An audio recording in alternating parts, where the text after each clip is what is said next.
Estás escuchando el podcast Sangre, Muerte y Placer, una producción de Resiliencia Educativa. Recuerda que nos puedes encontrar en Spotify y Google Podcast.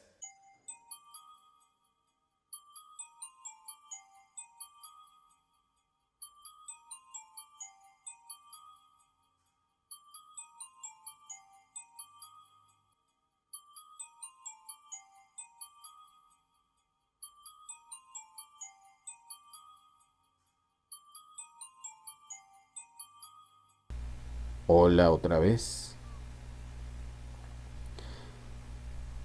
El día de hoy vamos a degustar de un platillo distinto, un caso digamos más gourmet. José Luis Calva Cepeda nació el 20 de junio de 1969 en la Ciudad de México.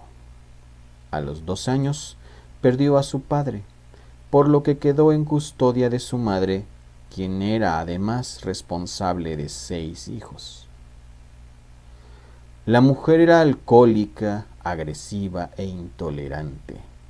Implementaba castigos y palizas terribles a sus hijos, por lo que, ante los continuos maltratos físicos y psicológicos, a la corta edad de 6 años, José Luis decide escapar de casa. El pequeño se vio inmerso en la oscuridad de la noche, en la desolación de las calles, y se sumergió en el universo de las drogas. Robó incluso para poder sobrevivir. Finalmente volvió a la casa materna, solo para enfrentar, además de una paliza, una situación aún más terrible, pues en medio del descuido y los golpes y patadas por el alcoholismo de su madre, uno de los amigos de su hermano mayor lo violó a la edad de 7 años, convirtiéndole así en un niño introvertido e inseguro que buscaba constantemente la aprobación de mamá sin conseguirla nunca. Conforme creció, José Luis llevaba a sus novias para que su madre las aprobara. En 1992 se casó y tuvo una hija, pero el matrimonio fue un fracaso. Estos hechos hacían crecer en él un rencor silencioso hacia su madre y hacia toda representación femenina.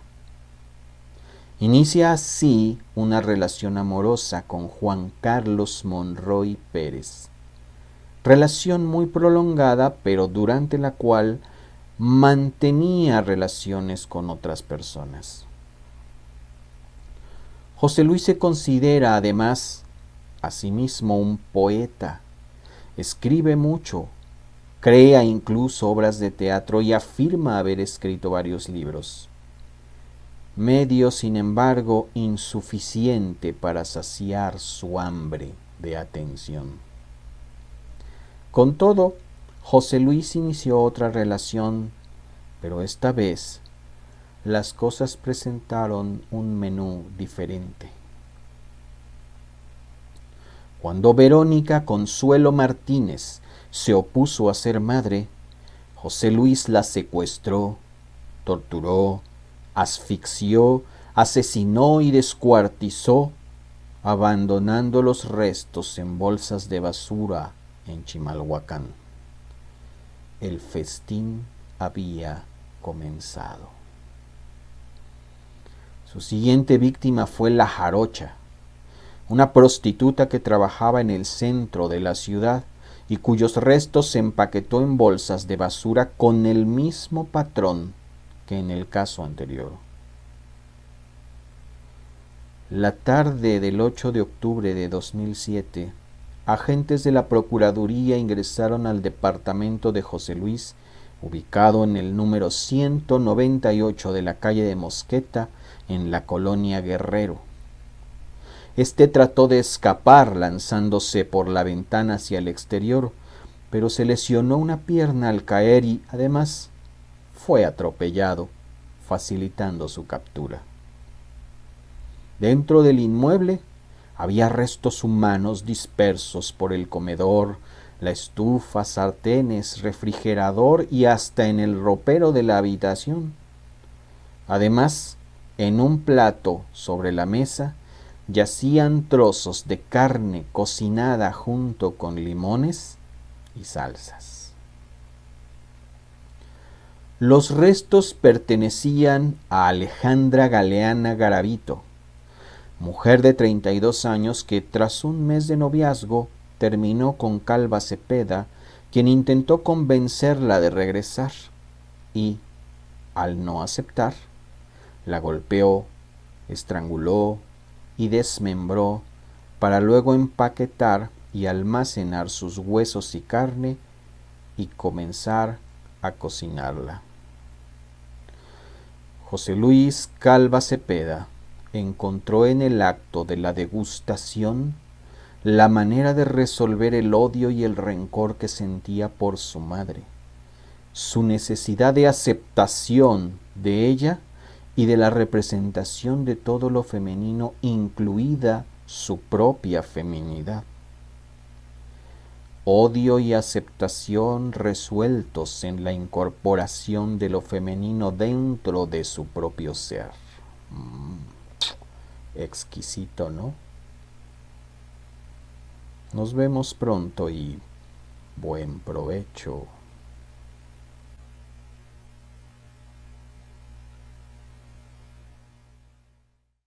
Hola, ¿qué tal? Les habla Fernando Palacios. Bienvenidos de nueva cuenta a su podcast Sangre, Muerte y Placer. Este es el capítulo 7, si no me equivoco. Y pues esta vez nos toca hablar de José Luis Calva Cepeda, mejor conocido como el Caníbal de la Guerrero. Y pues para darnos una introducción, está aquí el licenciado Emilio Aburto Casillas. Milik, adelante. Ah, bueno, ya tenemos por ahí también algo que ya Sí. pusiste, supongo. Y bueno, ¿qué particularidad encontramos en este personaje? La antropofagia es un asunto verdaderamente de cuidado. Tiene una serie de connotaciones muy particulares. El asirse completamente de su víctima hasta hacerla suya por completo, devorarla, ¿sí? Asimilarla hacia sí mismo, tiene una connotación psicológica muy particular en estos personajes. Eso es lo que nos deja de perturbador un personaje, un individuo como este, como el caníbal del guerrero, que además trataba con desprecio, porque muchas veces puede ser un acto de amor. Ojo, tenemos personajes que han recurrido a la antropofagia y que han recurrido a ella como un acto de amor para asimilar al ser amado en sí mismos, pero él no lo hacía por amor, él lo hacía en un acto de odio, de desprecio y muy probablemente de una personalidad que necesitaba asimilar hacia sí mismo, porque recordemos que él tenía problemas con su propia sexualidad, pero ese va a ser un punto que van a tocar aquí nuestros expertos. Esa forma de asimilar la feminidad de estas mujeres, la feminidad de sus víctimas hacia sí mismo, puede tener un elemento de peculiaridad en este caso. Eh, pues bien, como bien bien se está hablando de José Luis Calva Cepeda, pues él nació el 20 de junio de 1969, pues fue conocido también como el poeta caníbal, debido a que también se decía escritor, poeta, dramaturgo, pero que pues no existen datos en los que se constate que haya publicado alguna obra. Él tiene su detención el 8 de octubre de 2007 y al parecer se le conoce por tres homicidios cometidos. Ahí la pregunta es para el doctor Carlos. ¿Cree que se le puede llamar asesino serial o triple homicida? Pues buenas noches antes que nada. Bienvenidos a los nuevos integrantes del grupo. Pues antes que nada, yo considero que se tendría que ver en los hechos que están plasmados en las bases de la policía investigadora, policía ministerial, ¿no? Ya que esto debería de coincidir con las fechas o los días ahora sí, la serie en la que este personaje cometió los diversos crímenes que se le adjudican, ¿no? Aunque considerando que esta persona de entrada dijo que solamente había asesinado solamente a una persona, ¿no? Aunque no se logra en sí saber la verdad verdadera sobre este hecho, podemos decir que de acuerdo a las bases policiales es como se consideraría a esta persona como un asesino serial o no, pero desgraciadamente en las bases, en lo que yo pude investigar, en lo poco que pude investigar, para mí no concuerda con el perfil para ser un asesino serial, porque no coincide digamos, en todos los requisitos para tal efecto. Ahora sí que entrando aquí por ejemplo, en la antropología, antropofagia criminal, que es la que considera el tiempo de la patología del asesino, del criminal, ¿no? Para clasificarlo como tal. Podemos considerar, bueno, a mi punto de vista, creo que no. Lo fue, no sé qué opinan los demás expertos sobre el tema. Perdón, bien. Entonces, como decía, ahorita lo vamos a ahondar un poquito más. Como datos adicionales, él dice que a los 2 años perdió a su padre, por lo que quedó en custodia de su madre. Sin embargo, pues esta persona, a pesar de que era responsable de 6 hijos, se comenzó a refugiar pues en el alcohol y él dice que tal adicción también ocasionó que pues obviamente el carácter agresivo de la madre empeorara. Entonces, nos volvemos a encontrar con el mismo supuesto de los otros casos, como hemos platicado con la doctora Lorja, y pues es volver a repetir lo mismo, otra vez el padre ausente, violencia en la infancia. Pero aquí la pregunta tal vez para la doctora Lol sería cómo, desde el aspecto psicológico y de su experiencia, es cómo encausaría a estos chicos que tienen pues padres alcohólicos y violentos y que desafortunadamente no pueden escapar de ese medio, o sea, están arraigados ahí. Entonces, no sé, ¿cuál sería sus acciones o cuál sería su determinación al respecto, doctora? Hola, muy buenas noches, Fer. Buenas noches a todos nuestros compañeros y sobre todo a nuestro público tan selecto. Bueno, mira, este caso se me hace muy interesante. Marcó además un antes y un después con el poeta caníbal o el caminante, ¿no? Este individuo, como bien lo relatas tú, queda huérfano de padre muy pequeño, ¿no? A muy tierna edad. Y bueno, esa parte que tendría, esa persona que tendría que ver por él, que es su madre, pues le da la espalda. Vamos a recordar que una persona alcoholizada, lo único que va a conseguir es desinhibirse. El alcohol lo único que va a hacer es desinhibir a una persona. Digamos que va a soltar a los demonios que lleva dentro. Va a haber personas que son tranquilas, que son a lo mejor muy relajientas, va a haber personas que son sumamente iracundas, violentas. En este caso, la mamá pues volcó toda la frustración. Imagínate llevar sola a 6 hijos, viuda, pues empezó a tomar como para olvidarse de todo esto. Ahora, en algún momento a nosotros, en la Facultad de Psicología, una maestra nos decía algo muy interesante. El trabajo de una madre tiene dos vertientes los primeros 7 años de vida. Número uno, que tus hijos no se mueran de hambre. Número dos, que tus hijos no se vuelvan locos. ¿A qué se refiere con esto? La parte materna, sobre todo durante estos primeros 7 años, nos va a dar la madurez, la certeza, el cariño, la certidumbre toda esta amalgama va a fortalecer nuestra psique. Si desde los 2 años hubo carencia tanto de madre como de padre, este niño prácticamente creció a la deriva. Ahora, parte de la historia es que a los 6 años él ya no soportó los malos tratos por parte de su mamá. Él corre, huye de los malos tratos y se abandona a la vida de un niño en situación de calle. Regresa, es violado sexualmente por un amigo de su hermano y entonces todo se configura para que esta persona en formación, este niño que está saliendo a la vida, empiece a tener y a generar pues una sociopatía. Y como lo decía el psicólogo Emilio, bueno, pues aunque no lo manejan en muchos de los noticieros y todo esto, claro que sí tenía un conflicto ahí con su sexualidad.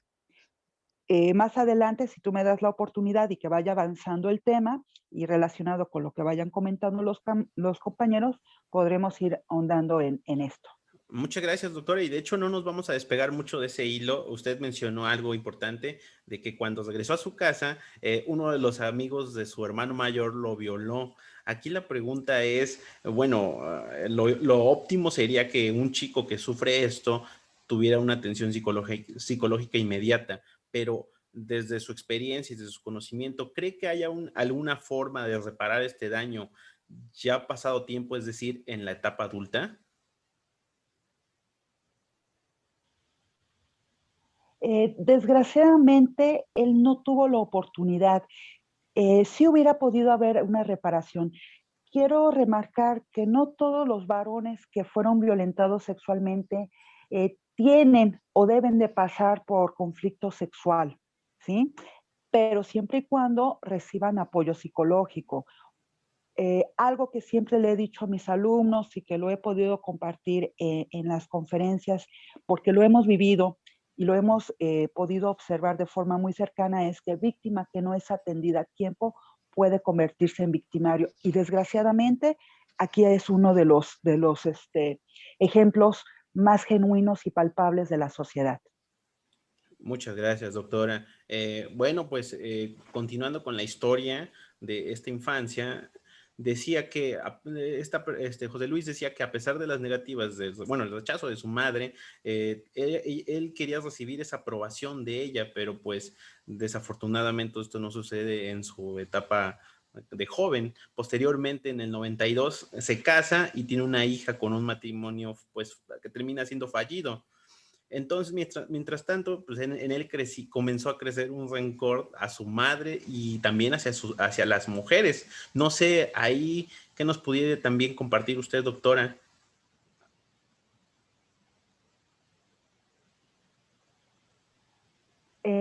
Aquí podemos darnos cuenta, Fer, que realmente él empieza a crecer con un enorme rechazo. Es una dualidad. Por un lado es rechazo hacia la figura materna. Ya lo pudimos ver en distintos casos anteriores y específicamente también lo vimos con la Mataviejita. Reitero, esta persona que nos tendría que cobijar, que nos tendría que cuidar, que proteger, es la primera que nos rechaza, la primera que nos va a dañar. También en este hombre llamado el caníbal de la Guerrero, ¿no? Calva Cepeda, bueno, pasa algo. No solamente hay rechazo, hay una dualidad en donde él busca la aceptación de su madre, él busca ser querido, ser comprendido. Desgraciadamente esa aceptación y ese interés que tanto buscaba por su mamá, solamente lo logró una vez que fue aprendido. Y hasta eso le tocó muy poco tiempo porque solamente fueron unos cuantos meses de vida dentro del penal. Así es. Y pues bien, después de esto, en 2004, José Luis inició otra relación. Esta vez no solo prosperó, sino que culminó en tragedia. No se sabe con certeza cómo, por qué sucedió, pero José Luis secuestró, torturó y asesinó a su propia pareja. Fue entonces que se deshizo del cuerpo y tiempo después cobró a su siguiente víctima. Esta vez se trataba de una mujer que se dedicaba a la prostitución. El método fue el mismo y hasta entonces pues José Luis se mantuvo impune. Pero pasa ahora sí que sucede lo que conocemos con su última pareja, donde igual la secuestra, pero los familiares denuncian la desaparición. Entonces, pues afortunadamente para la familia, en esas fechas los policías rondaban el departamento de José Luis. Entonces, una serie de hechos que llevan a los policías, o más bien al cuerpo policial, a dar con esta persona. Él pues trata de escapar, se cae, sufre una herida en la cabeza, creo que hasta se rompe las piernas, y entonces entran al domicilio y encuentran el tronco del cuerpo de la buscada, y también encuentran restos de comida que parecía comida que estaba ya cocida o que estaba lista para cocinar, para comerse. Y también se describe que en un plato yacían rostros de carne cocinada junto hasta con limones y con salsa. Sobra decir que la carne pues, pertenecía a su expareja. Finalmente, el asesino de la Guerrero fue procesado y encarcelado, aunque ya había alcanzado la fama mundial. Poco después, el 11 de noviembre de ese mismo año, lo encontraron colgado en su propia celda, por lo que se declaró que la causa de la muerte había sido pues la asfixia por este suicidio, o como así se le quiso ver.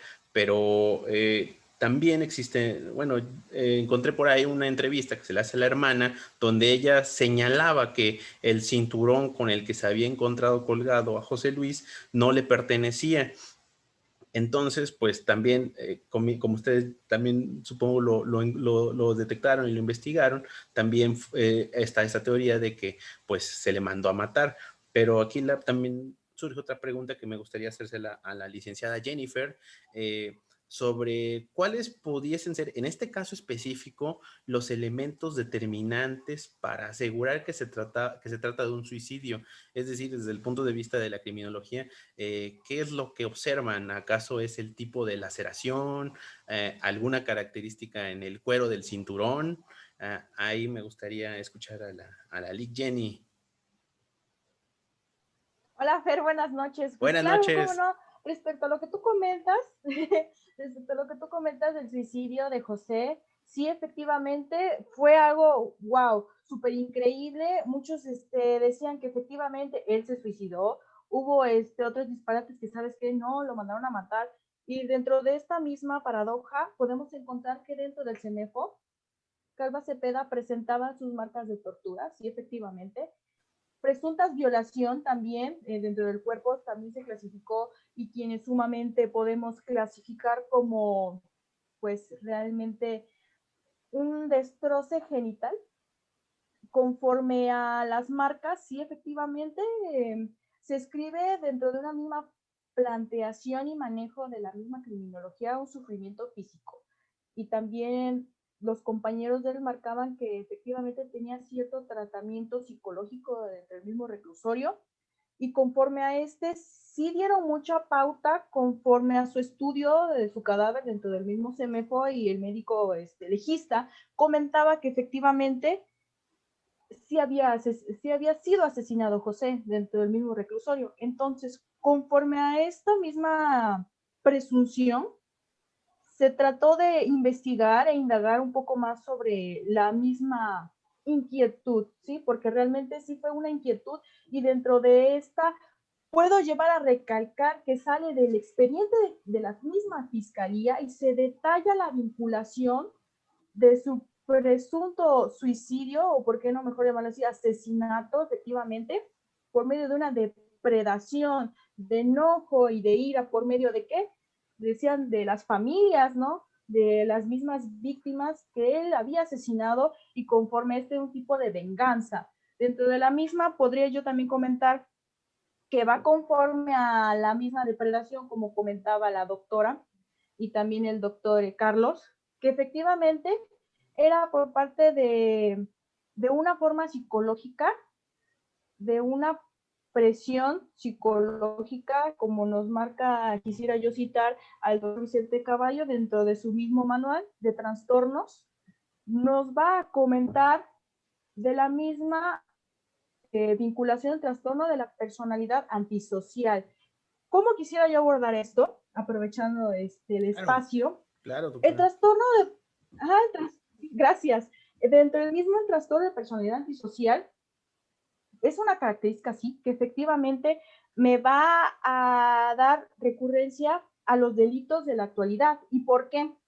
Por el simple hecho de que hablan del super yo, ¿sí? Él se basa bastante en el super yo, desde el vandalismo juvenil hasta diversidad de asesinatos que aquejan a nuestra misma sociedad. Este trastorno, fíjate que es muy peculiar en el aspecto de que las personas que lo sufren pueden comenzar, fíjate, hasta mostrar síntomas desde la niñez, como hemos estado aclarando en este espacio, que efectivamente él sufrió mucha violencia por parte de su madre. De hecho, él deseaba ser madre, pero se daba cuenta que, pues, biológicamente no podía ser madre. Entonces, ¿esto a qué lo lleva? A quebrantar dentro de su misma psique esa forma de mirar hacia las mujeres. Sí sentía cierta atracción por ellas, pero a la vez desprecio. Entonces, dentro de su misma seguridad e inseguridad de por sí, cómo se vinculaba por las dos partes, estos síntomas pueden llegar a disminuirse por medio de la edad, pero tú platicabas, una forma de tratamiento, sí existiría, terapias, medicamentos en general, un tratamiento un poco más convencional, ¿no? Pero realmente él no contó con no tuvo ese apoyo dentro de esta misma formación de este trastorno. Y la verdad, una afectación, y quisiera yo puntualizar mucho en este aspecto y recalcarlo más que nada, es manipulación, explotación, violación de los derechos de otros, querer acoplarse a otra persona en la forma de, ¿sabes qué? Quiero hacer sufrir a esta persona porque siento placer al hacerla sentir sufrir. Entonces, no voy a mostrar ni culpa ni remordimiento por medio de misma conducta. Entonces, sí, me voy a caracterizar por un mismo desinterés hacia otras personas. ¿Y qué fue lo que lo ocasionó? Pues efectivamente la forma de vida que él tuvo desde la niñez y cómo se fue transformando todo este mismo núcleo y cómo él fue creciendo, sus intereses homosexuales, sus intereses como persona, su interés también santero, porque él era santero, también practicaba lo que es la brujería y otras causas, sino que conforme a todos sus ideales, los poemas que escribía, porque era una persona que efectivamente le gustaba también la literatura, y con eso enamoraba a las chicas, ¿sí? Las hipnotizaba con ese conocimiento y esos poemas tan hermosos que les escribía. Entonces, ¿cómo los fue encadenando poco a poco hasta llegar a lo que es el delito, ¿no? Muchísimas gracias, excelente explicación, licenciada. Y fíjense que también investigando acerca de esta persona, me topé también con el caso del caníbal de Playa del Carmen, con el que congenian varios elementos, como los podemos ver en este caso, que por ejemplo es la cuestión de la homosexualidad, la infancia caótica, el canibalismo propio, y son cosas bien interesantes. Vamos a hacer una pausa y pues regresamos con su podcast.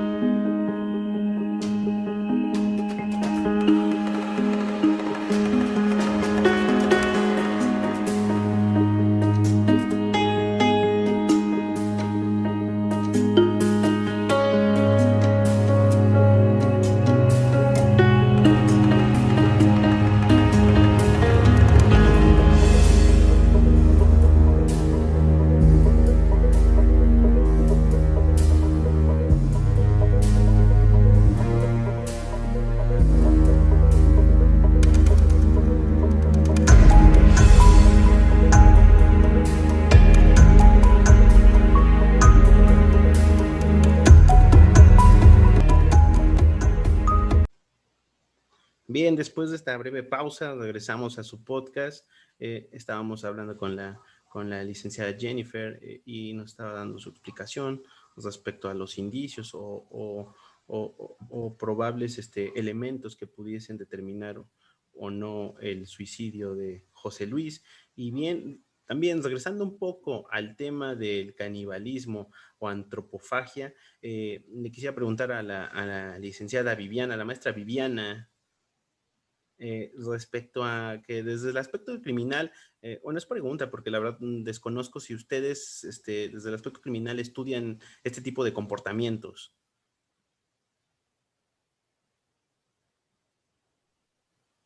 Lick, Viviana, Perdón, es que no escuché. Buenas noches, nos perdimos un poquito. licenciado. Sí, sí, ya la escucho, ya la escucho.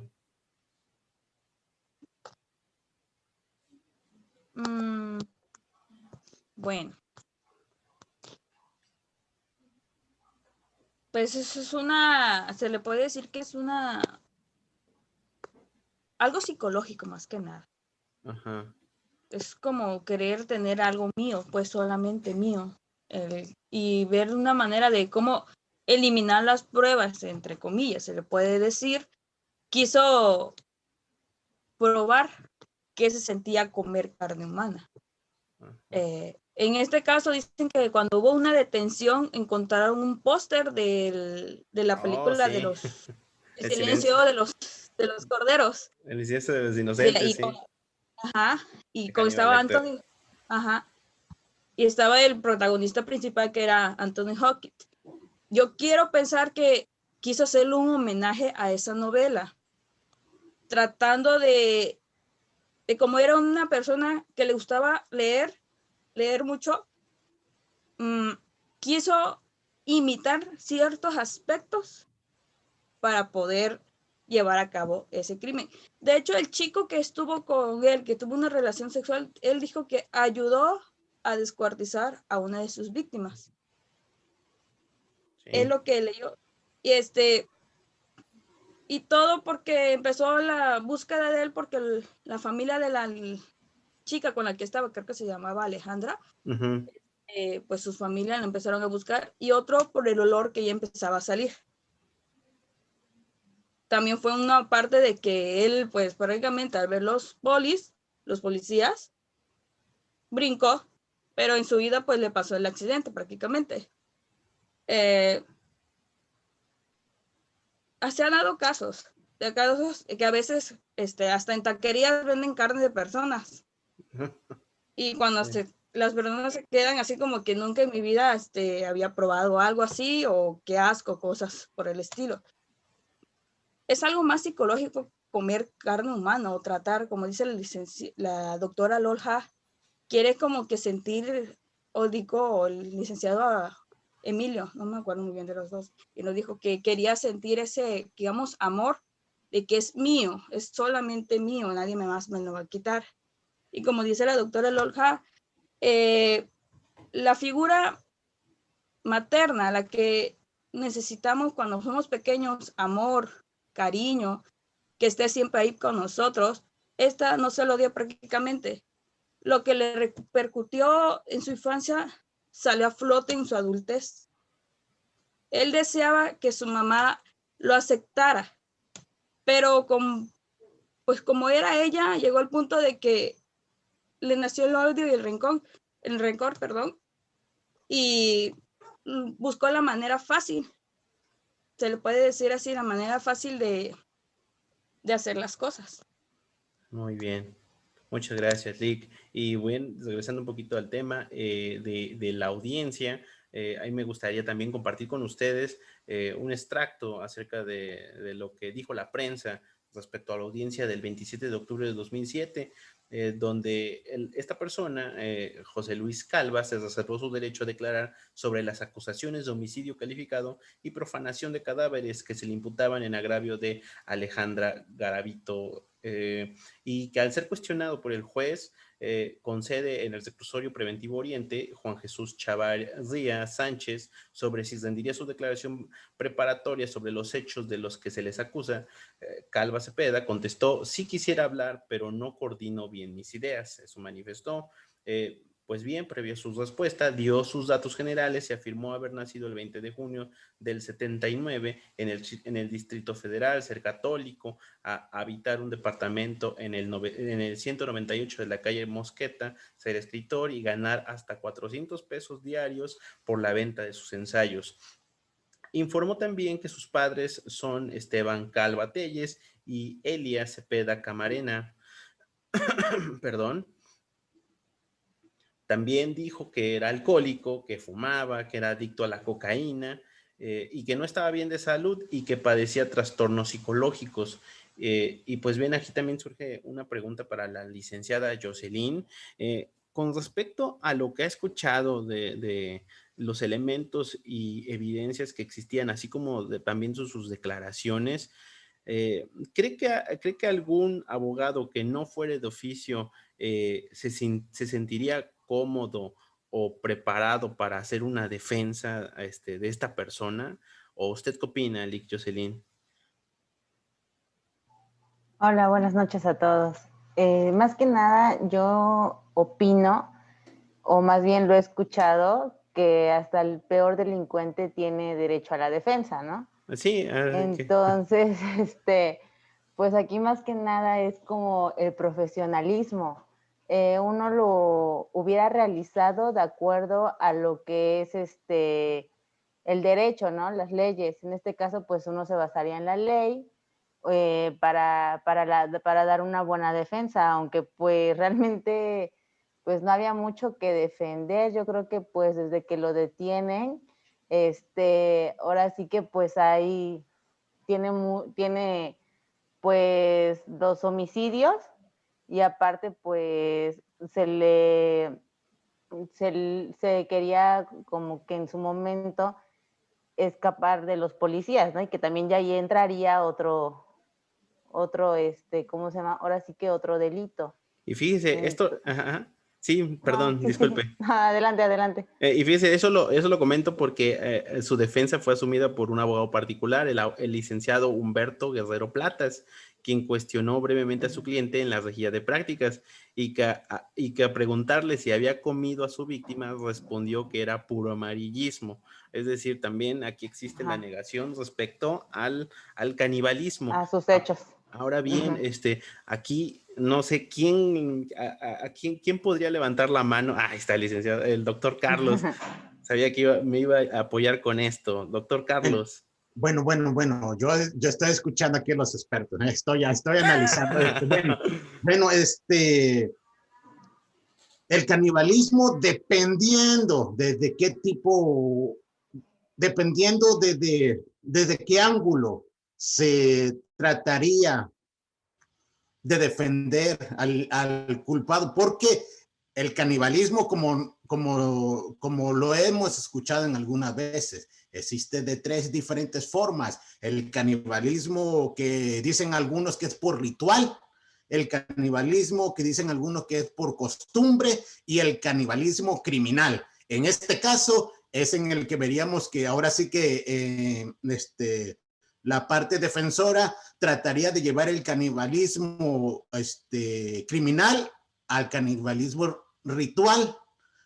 No sé si me doy a entender. El canibalismo ritual es aquel canibalismo que hacen las personas con fines de ahora sí como su nombre lo dice, de rituales, ¿no? En donde se caracteriza por tener ahora sí que digamos una convivencia, un respeto hacia la persona que ahora sí que están vulgarmente comiéndose, ¿no? Aquí cuando estas personas se les encuentra, entre comillas, culpable por el canibalismo criminal, suelen decir que para ellos es un ritual o una costumbre. Aquí es donde ya entraría, ahora sí, a lo que pienso. Bueno, no sé si en México, pero las leyes de otros países es en donde entraría de pasar el canibalismo criminal a un ritual o una costumbre. Ahí ya cambiaría el otro, desde otro punto de vista. Esto se me hizo muy interesante, porque pues no lo vi que se tratara, o no escuché que se tratara, independientemente de eso, ¿verdad? De ahora sí de que el abogado defensor quiera cambiar el hecho con su cliente, ¿no? Y pues ahora sí que es algo muy interesante de estudiar, ¿no? Yo quisiera también argumentar una parte. Sí, la estamos escuchando. Sí, conforme lo que dice el doctor, es muy cierto. Y regresando a tu pregunta, Fer, respecto Sí, al claro. ámbito legal, dentro del delito quisiera formar o reformular, mejor dicho, estas partes, ¿no? Dentro del mismo delito continuo y continuado, en este caso, pues claro, es homicidio, ¿hubo delito con efectos permanentes? ¿Y por qué hubo muertes? Obviamente, sí. ¿Que hubo dolo? Efectivamente, sí. La respuesta lo hizo con dolo. Principio de numerus clausus para la punibilidad, ¿no? De delitos culposos, no fue así, porque dentro del mismo delito culposo solamente serán punibles en los casos que efectivamente son determinados por la ley. Tentativa punible se realizó por completos de los mismos actos, ¿no? Un desistimiento y arrepentimiento, en mi respuesta, no desistió, ni hubo arrepentimiento alguno, a pesar de no haber requerido o dentro de la misma la confesión de efectivamente de que él era caníbal, y de la misma autoría, pues efectivamente las formas y la participación de esta en común, pues podríamos decir que efectivamente lo realizó conjuntamente, tenía un cómplice, en este caso pues, su pareja homosexual, al menos para uno de los homicidios, pues sí, efectivamente, su expareja. La culpabilidad moral personal y punibilidad independiente, culpabilidad personal. Yo lo daría como respuesta a eso, una culpabilidad personal. Dentro de los asesinatos, los que cometieron juntos y su cómplice lo ayudó a cuartizarlos y deshacerse de los cuerpos, claro que sí. Así fue el caso con su exnovia, como comentaba la licenciada Jocelyn, con su cómplice, si había autoría determinada efectivamente, la responsabilidad. Ninguna causa de exclusión de los mismos delitos. Y conforme a esto, excluyendo cuando concurra, cuando hubo una causa de atipicidad y una causa de justificación, conforme a las causas de inculpabilidad y los delitos que cometió, que se realizó, se analizaron y efectivamente pues fueron expuestos ante la misma fiscalía. Operante. Primero quisiera comentar, sí, tiene que ver parte del condicionamiento, pero tenemos que verlo también desde el punto de vista criminológico, perdón. Sí, vamos a, o voy a tratar de equilibrar la parte psicológica y criminológica. Recordemos que esta persona pasó y experimentó factores criminoimpelentes, o sea, todo se manifestó, todo se confabuló para que de acuerdo a, por ejemplo, ahora desde el punto de vista psicológico, de acuerdo al DSM-5, pudiéramos, ahora que podemos el día de hoy en esta mesa redonda hacer un análisis. Este individuo, como lo dije en un principio, era un sociópata. Él no menciona haber tenido algún tipo de culpabilidad o de sentimiento de sufrimiento por lo que hizo, pero sin embargo no era del todo una persona fría ni hueca de sentimientos. Él sufrió por la falta de amor de su madre, él en algún momento quiso formar una familia, sí tuvo amor para con su hija, no son datos que coincidan con el de un psicópata, ¿sí? Más bien estamos hablando de un perverso que mediante el sufrimiento de terceros, él encontraba placer. Ahora, con respecto a lo que se comentaba de la ingesta de la carne humana, que en este caso el término adecuado sería antropofagia, pues sí, cometió homicidios, me parece que podría sí ser ubicado dentro de los homicidas seriales, porque se habla de que para ser un homicida serial tiene que ser arriba de 2 homicidios, y aquí se está calculando que fueron 3, incluso hasta más, probado 3. Yo creo que este individuo comía carne no como un sibarita, no como aquellas personas que gustan comer carne para experimentar o probar qué se sentía comer carne humana. Más bien, yo creo que esto tenía que ver con una parte psicológica, de introyección, de introspección, pero sobre todo, tragarme a mi propia madre, hacer mía esa parte que se me negó desde la infancia. Estoy mucho con lo que dice el doctor Carlos. No era una cuestión de costumbre. No creo que durante su infancia o juventud él practicara esta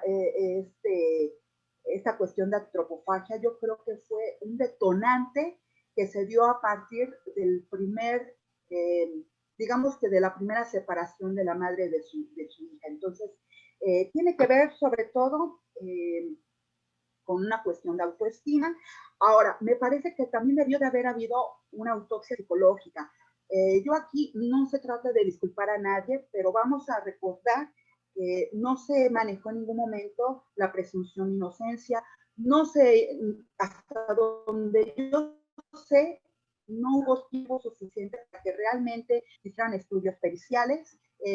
Fue muy poco el tiempo en el que él permaneció en la cárcel bajo investigación. Entonces, ¿quién me puede decir que efectivamente la carne que se encontró sobre la mesa pues era carne humana? Se pretende, se presume que así fue porque encontraron restos de un cuerpo desmembrado sobre la estufa y que se estaba cocinando, se presume. Pero finalmente nosotros como científicos no podemos hablar de lo que dice la gente o de lo que comparte la prensa. Nosotros nos basamos en hechos. Ahora, con respecto a lo que decía, rapidísimo, con lo que decía el doctor Carlos perdón, hasta se me olvidó que me preguntó, doctor. Del condicionamiento. Del condicionamiento operante.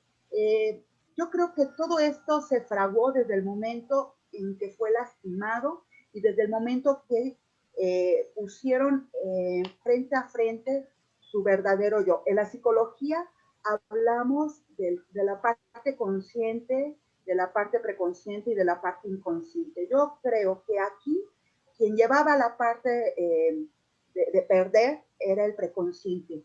Su parte, su super yo, como decía la licenciada Jennifer, el super yo, que es la parte consciente, pues yo creo que tuvo un contrapunto ahí con el inconsciente. ¿Qué es lo que realmente quiero? ¿Qué es lo que realmente se me está otorgando?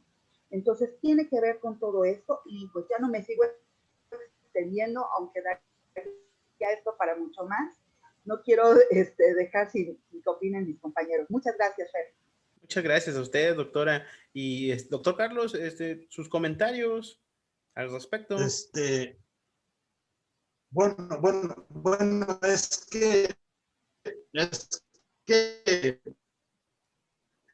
sinceramente, pues la ley de un lado,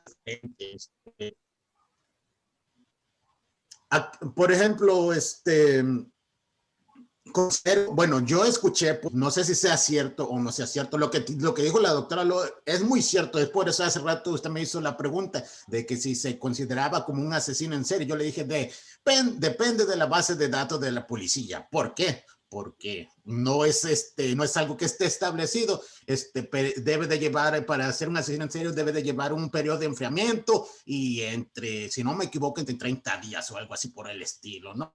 Este argumento que ponen los expertos en perfilación, ¿no? En perfilación criminal. Ahora, como lo decía, que solamente al parecer se le encontró o se le hizo punible solamente de una muerte o algo así por el estilo. Entonces yo digo que por eso no consideraba que era un asesino en serio.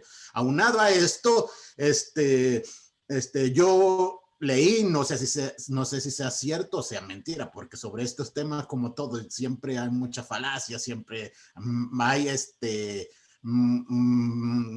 ¿cómo se dicen?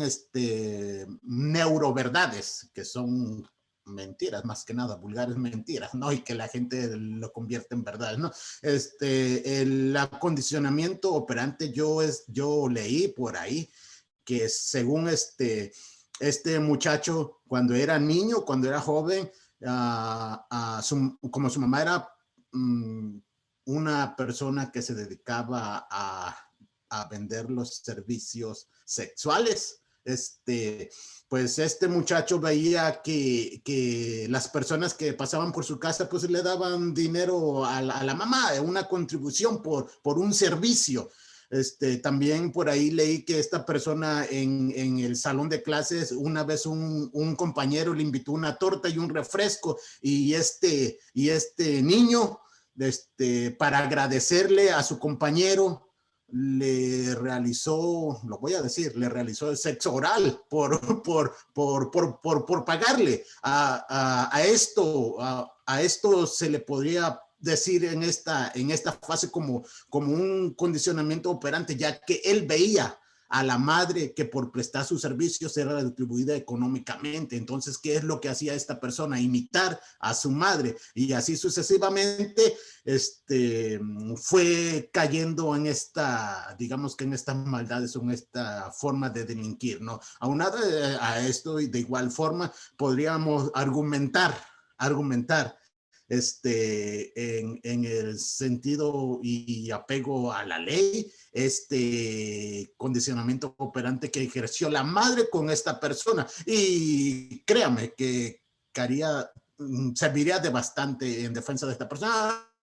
Claro que en las situaciones pues establecidas en México no creo que funcionen mucho, pero en otros países sí es de mucho peso, muchísimo peso, porque ya aquí ya no sería vinculado a procesos, sino a un tratamiento psicológico y psiquiátrico por lógica, ¿no? Pero historia de otro cuento, y muy interesante todo esto que estamos planteando, que estamos viendo, incluso la pregunta de que cómo investigaron cómo investigaron si había sido suicidio o homicidio, ¿no? Pues es que de igual forma, como criminalistas, podríamos dar nuestro plan, nuestro punto de vista, pero eso sin duda alguna lo determinaría más el médico forense, ¿no? Claro que nosotros tenemos que dar nuestro punto de vista y ayudaría pues de mucho, ¿no? Pero en esto podríamos observar para ver si lo mataron o se mató, ¿no? El ángulo no sé si de la cuerda o del cinturón, la forma o posicionamiento del cuerpo, el ondeamiento, o ahora sí la presión de la cuerda, soga o cinturón, etcétera, etcétera, etcétera, todo lo que se encuentre ahora sí en la escena del crimen, ¿no? En donde al parecer hubo o delinquió a alguien o por su propia persona, ¿no? Pero es algo muy, muy interesante, y voy a dejar participar a las demás personas, porque si no me voy a alargar, y pues esto se trata de que participemos todos, ¿verdad? Muchas gracias, doctor. Y pues bien, para finalizar, licenciado Emilio, ¿cómo llamaremos a este personaje? ¿Poeta caníbal o el caníbal de la Guerrero? Este poeta, déjame decirte que el sentido de canibalismo que asume, para empezar, tiene un sentido poético, romántico en el sentido literario de la palabra. Eso ya lo convierte en un personaje muy particular. Hay que considerar además esta punción de oralidad tan freudiana que implica la antropofagia, ese precepto de incorporación que conlleva, ¿sí? Que es absolutamente freudiano y que de hecho lo hace aún más romántico, de nuevo en el sentido literario de la palabra, casi victoriano, como si habláramos de autores de novelas como los grandes monstruos como Frankenstein y hablar de autores como Mary Shelley y hablar de autores como Bram Stoker, se vuelve romántico casi en un sentido victoriano. En esa medida y en ese sentido yo me quedaría incluso, por supuesto, con la versión del suicidio, cuando él ya no toleró el encierro, ya no toleró la no posibilidad de seguir incorporando hacia sí mismo, y cuando finalmente logró la atención tan anhelada de la madre, él se iba a quedar exactamente con esa sensación, no iba a perderla, no iba a perder la oportunidad. Él ya había conseguido lo que deseaba, lo que buscaba, ¿sí? Me quedo con la versión en esa medida del suicidio, eso lo romantiza aún más. Y pues sí, es monstruoso la sensación, la posibilidad de la antropofagia en este caso, puede tener un sentido o una visión monstruosa, ¿sí? Y por eso digo que es en un sentido, es romántico en un sentido victoriano. Ese periodo en el que conocimos todos los grandes monstruos de nuestras pesadillas literarias, así esa calidad tiene este monstruo caníbal de la Guerrero en este caso. Ahí se los dejo. Muchísimas gracias, Lic Emilio. Y pues no me queda más que agradecerles a la Lic Jocelyn, maestra Viviana, doctora Lorja, doctora licenciada Jennifer, doctor Carlos. Muchísimas gracias por su participación. Nos quedamos con sus palabras y pues creo que abordamos el tema desde todas las vertientes. Muchísimas gracias y pues nos estamos escuchando hasta la próxima y viendo hasta la próxima.